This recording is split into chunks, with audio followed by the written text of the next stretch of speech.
Mantan Menteri Kelautan dan Perikanan Susi Pujiastuti menyindir aksi Ketua DPR RI Puan Maharani saat sedang menanam padi di tengah hujan. Aksi tanam padi Puan dilakukan saat ia mendatangi area persawahan Sendang Mulyo Sleman, Daerah Istimewa Yogyakarta pada Kamis kemarin.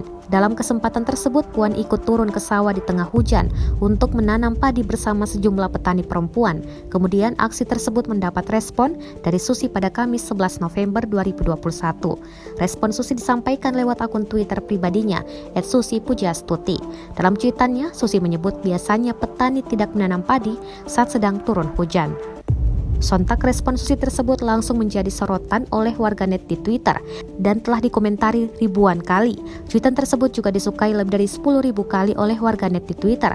Bahkan nama Bu Susi pun sampai merajai trending topik Twitter pada Jumat 12 November 2021 kemarin.